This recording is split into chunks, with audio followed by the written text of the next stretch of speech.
최태성, 정선아의 이야기 한국사. 이야기 한국사 24번째 시간, 오늘 주인공은 바로 대외관계입니다. 고려의 대외관계는 굉장히 중요해요. 정치사 끝나고 대외관계 그냥 한번 정리하고 넘어간다.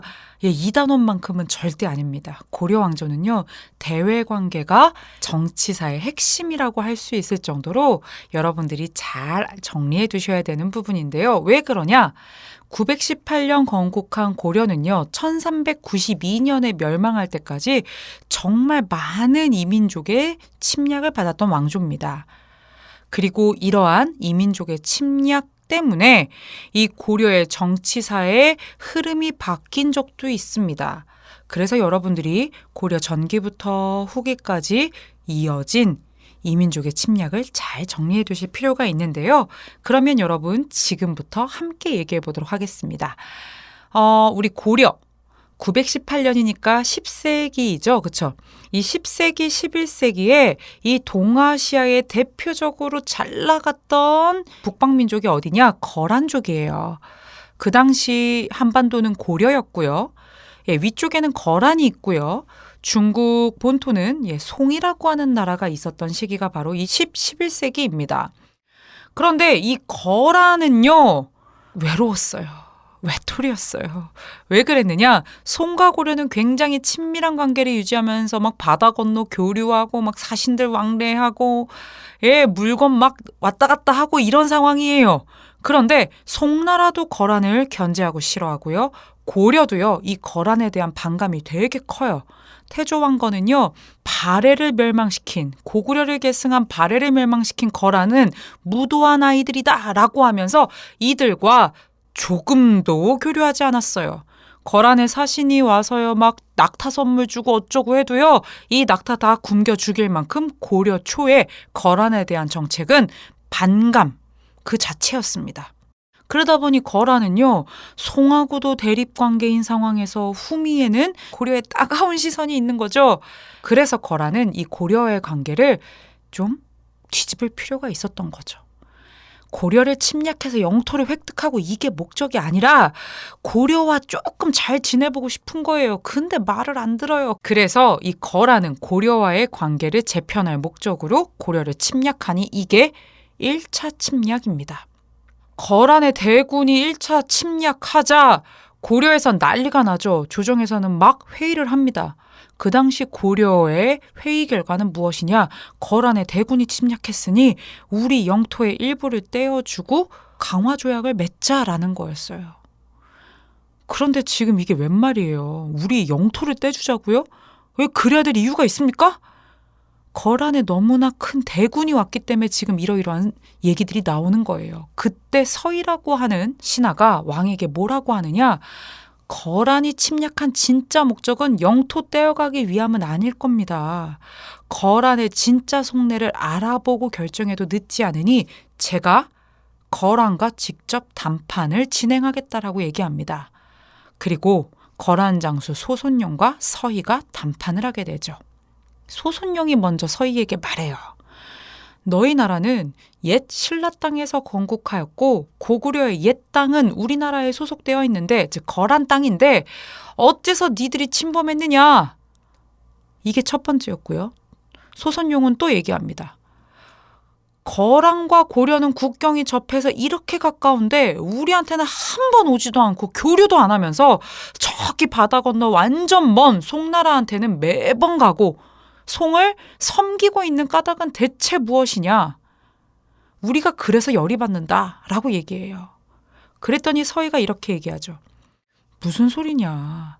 우린 나라 이름부터 고려, 고구려, 후계자, 고려라고 딱 얘기하는 거죠. 우리는 고구려의 후계자야. 신라를 계승했다니 뭔 소리야. 그래서 우리는 고구려를 계승해서 나라 이름도 고려일 뿐만 아니라 서경이라고 하는 고구려의 옛 수도인 평양도 중시 여겨서 그냥 서경 아주 중요한 도시로 선정하고 태조 왕건 때부터 이 지역을 늘 왕이 행차하면서 지금까지 중요한 도시로 삼고 있어. 근데 무슨 소리야. 뿐만 아니라 압록강 안팎 역시 원래 우리의 땅이야. 우린 고구려의 후계자니까. 그런데 우리의 그 땅을 여진 아이들이 막고 있어. 여진족이 지금 침범해서 땅 막고 있어. 교통로가 차단됐어. 그래서 거란 너희들한테까지 갈 수가 없는 거야. 만약에 이 땅을 우리가 관리할 수 있고 완벽하게 우리 땅이라고 하는 것을 대외적으로까지 다 완벽하게 한다면 여진애들 싹 몰아내고 너희와도 왕래할 수 있을 텐데 쩝쩝쩝 안타깝네. 뭐 이런 식으로 얘기를 하는 거죠. 그러니까 소손용이 어떻게 하느냐? 그래? 진짜? 뭐 이런 식으로 이제 반응하게 되는 거죠. 그리고 1차談판의 결과 고려는 강동 육주라고 하는 이 지역을 획득하게 됩니다. 그러면 우리도 약속한 게 있잖아요. 이 땅 획득하고 여진 몰아내고 나면 거란과 뭐 하기로 했어요? 교류하기로 했는데요. 이 고려가 이 약속을 지연하고 딜레이 시키는 거예요. 계속 송간은 친하게 지내고요. 그러다 보니 이제 거란 부들부들한 거죠. 그래서 결국에는 이 거란이 두 번째로 침략을 하게 됩니다. 거란은 민족의 이름이고요. 나라의 이름이기도 한데요. 나중에 이 거란은요. 자신의 나라를 요나라라고 부릅니다. 그래서 우리는 거란 하면 요 같이 기억해 두시면 좋은데요. 2차 침입. 이 요나라 거란의 군대가 이제 또 역시 대군이 몰려오게 됩니다. 그리고 이때는요. 단판으로 끝내지 않아요. 어디까지 오느냐? 개경까지 오게 돼요. 개경은 함락되고요. 물론 양규라고 하는 장군이 활약하면서 고려와 이 거란 사이에 강화가 맺어지게 되고 그렇게 돌아가게 됩니다만 이때 약속은 무엇이었느냐? 고려의 왕이 직접 거란, 요나라에 와서 황제를 만나고 둘이 외교관계를 맺을 것이다 라고 하는 약속이 바로 이 강화의 핵심이었어요. 그런데 고려의 왕이 이 약속을 이행하지 않습니다. 그러자 이제 이 요나라가 마지막으로 한 번 더 3차 침입을 하게 됩니다. 이게 1018년의 일이에요. 이때 내려올 때 흥화진에서 그리고 돌아가는 이 거란의 대군을 귀주에서 바로 강감찬 장군이 대패시키면서 우리가 대승을 거두면서 거란의 세 차례의 침입을 막아내게 됩니다. 거란의 1, 2, 3차 침입의 결과 고려, 거란, 송이라고 하는 이 동아시아의 세 개의 강대한 나라는 적당히 균형을 유지하며 적당히 서로를 견제하며 그렇게 쭉 유지돼 나아가는 방향으로 이후의 역사가 흘러가게 되고요. 고려는 개경까지 함락된 적이 있었기 때문에 이대로 있을 수는 없겠죠. 그래서 국경 지방에 천리장성을 새로 쌓고요. 고구려의 천리장성이 아니라 고려의 국경에 쌓은 압록강부터 도련포까지를 경계로 한 천리장성을 쌓아서 거란과 여진 세력을 막고자 하는 의지를 보였고요. 개경이 함락된 적이 있잖아요. 그래서 개경을 둘러싸고 나성이라고 하는 걸 축조해서 이들을 막기 위한 대비를 확실하게 합니다. 이게 고려와 첫 번째 만남이었던 바로 거란과의 관계입니다. 두 번째는 여진이에요. 여진은 말갈이라고 불리던 북방 민족입니다. 그런데 이들은 원래 고려 국경 근처에서 고려인들을 상국으로 모시면서 어버이의 나라라고 모시면서 그렇게 있던 부족 단위의 이민족이었습니다. 그런데 이들이요. 점점 세력을 키우고요. 자주 고려의 국경을 침략해서 약탈도 하고 막 이런 일들이 생겨요. 그래서 고려의 조정에서는 윤관을 필두로 해서 이들을 정벌하게 합니다. 우리가 이기기도 저들이 이기기도 하는 그런 과정 속에서 윤관이 뭐라고 건의하느냐? 저들은 말을 타고 다니는데 저들은 말을 타고 싸우는 가운데 우리는 걸어 다니면서 싸우니까 이게 전쟁이 잘 안 됩니다. 전투에서 우리가 자꾸 집니다. 그래서 우리도 특수부대인 별무반을 만들어서 기병, 보병 다 준비를 해야 됩니다. 라고 주장을 해요. 그래서 별무반이 편성이 되고요. 별무반은요.